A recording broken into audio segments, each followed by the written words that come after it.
Welcome back to the 888 Poker Weber Cup from the Barnsley Metrodome. Team USA captain Chris Barnes leads Stuart Williams by 24 pins. The European losing valuable ground after that open frame in the fifth. Now then, in professional 10-pin bowling, when you are playing these head-to-head matches, there is a hard and fast rule. If your opponent bowls an open frame, you must jump all over that. And a strike here for Barnes would really underline that mistake from Williams. It was also make 3 strikes in a row, and there it is, Simon. Well called, great looking shot. And as you say, yes, when your opponent opens, that's what you have to do. Very professional. So the next time Barnes steps up, he'll be looking to try and turn 3 strikes into 4. And that relates, of course, to the bigger picture. Trying to turn 3 into 4 in terms of the points advantage. There's Tina Strictly, the girlfriend of Stuart Williams, watching on. Yeah, she's just flown in from Phoenix, Arizona. She lives in the United States. She's an American national, just coming to see Stuart play the Weber Cup.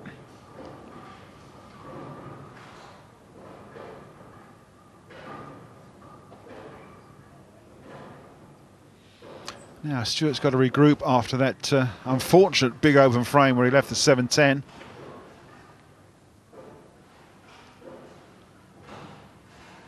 Takes that massive deep breath. Concentrates, tells himself to come on.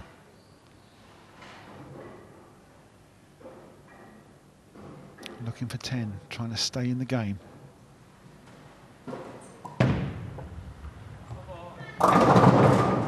No, he knew that was wrong. With around about 10 feet to go, you heard him say, uh-oh.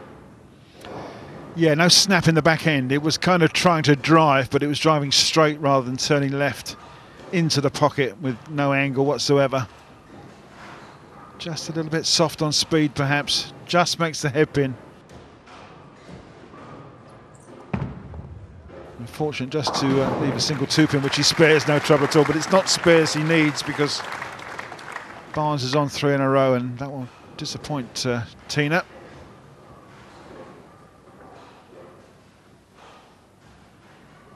Six frames down, of course. It's only a 10-frame game, so Stu is running out of frames. He's got to get something together, get some carry on those pins, and hope that Chris Barnes may make a small mistake or the other. Not something he normally does.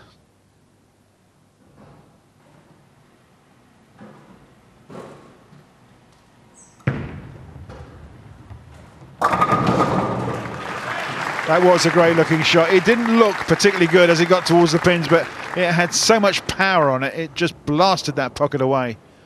Not perfect, but counts as 10. Goes 4 strikes in a row. And Chris is looking for a big game, possibly 270 here. Well, a 4-point deficit is not what Team Europe want to carry into the final day of competition. But from Team USA's point of view, Chris Barnes referred to it when he last came and visited us in the commentary booth. Good strike from Williams, but he said he just wants some space. He wants a little bit of space over the European bowlers that he knows are world class. He knows they could kick into gear at any time. Yes, Simon, of course, if he has got that 4-point, as he says, it is a space. It will give them breathing room. If they do have a glitch, make an error, lose a point or possibly 2, they'll still be in the running and ahead of the European squad.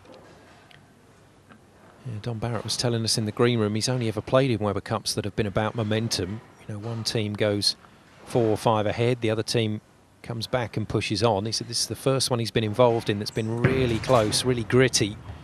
But I'm afraid that is no longer the case.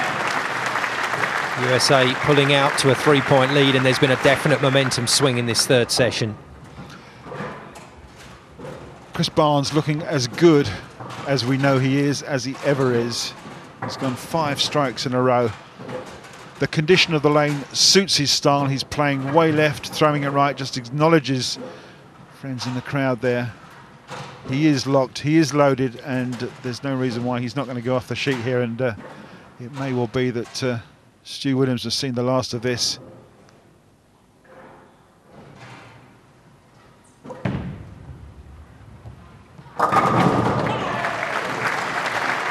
Well, he's still fighting.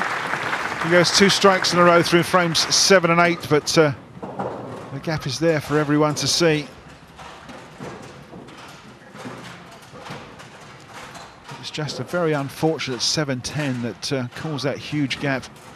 And there it is in frame 5 under Stuart Williams' score.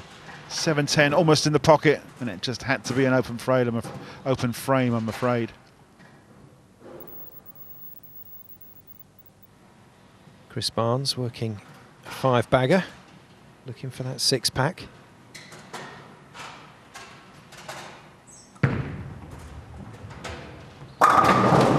Very nice. There's not very much we have to say about that. It's all visual, isn't it, with Chris? The game's locked up.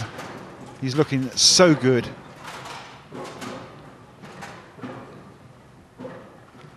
And Cass, we get to watch a legend bowl with no pressure on him at all. Well, lots of the time when Chris is stringing these strikes, he doesn't look as though he's under pressure. He looks very relaxed. He does this for a living, and the lane certainly suits his style. Stuart signs off with a 2-10 split, and that will be the end of his game.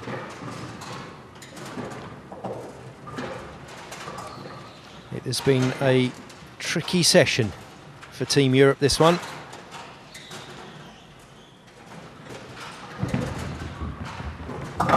Oh, well done. Well done, Stuart Williams. That isn't going to save him. No, he spares the 2-10. He just shows it how it can be done. Very light on the 2-pin. He thought that was going to go. Hits the 10-pin away. Looks great on television. Can only be a spare, but this is the man of the moment. Superman himself. Standing up in the 10th frame.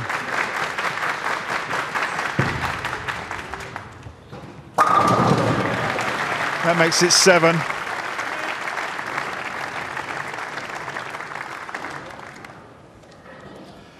A 278 is on the cards. Well, he's absolutely loving this, Chris Barnes, just giving himself a pat on the back. And why not?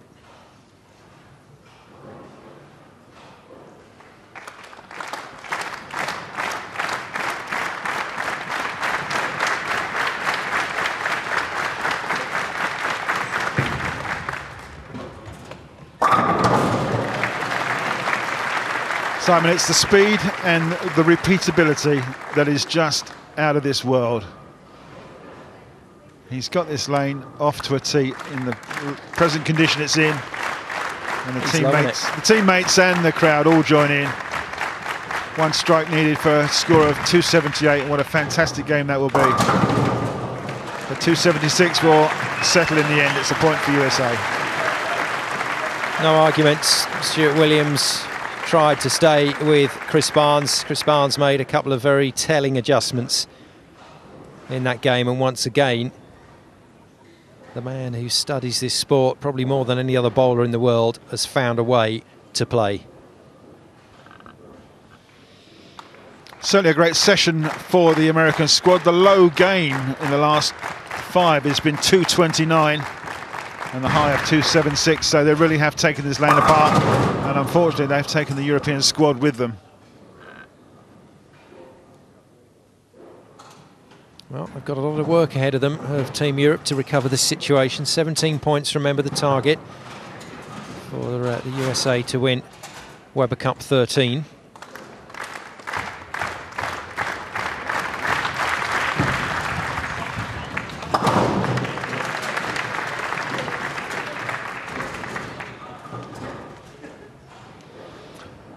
Stuart does have in his repertoire a little trick shot that he may well try on this last ball, and here we go.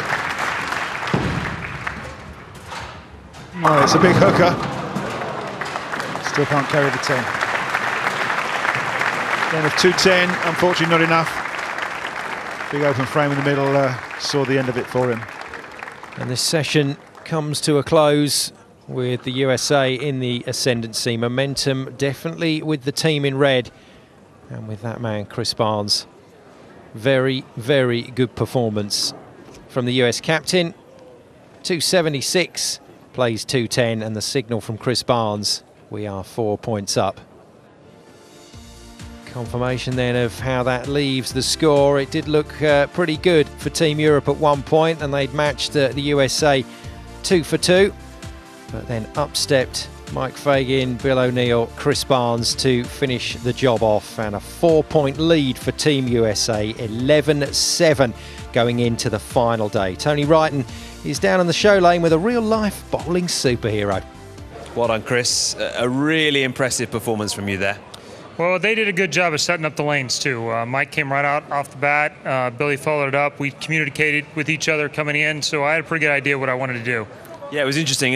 Just after the start of that match, I saw you just exchange almost like a knowing smile with the rest of your team.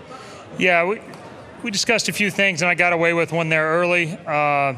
Then I wouldn't get by me, but then the fourth frame one did the right thing, and from then on we were pretty good. Hey, listen, you've got a great lead in this Weber Cup. It's Saturday night, you're in Barnsley. What are you going to do now? Are we going to see you out on the town propping up the bar at Ritzy's? Out on the town in Barnsley, huh? Well, we still got a lot of work to do. I mean, we're pretty happy. Tommy's carried us for about 5 years, and for a change we had to help him. But 4 points is a great lead, but there's still a lot left to go. Well done, Chris. Congratulations. Thank you. There you go, Chris Barnes, an important point for the Americans. They call this the Ryder Cup of 10-pin bowling. Will we witness an epic European comeback on Sunday? Find out next time.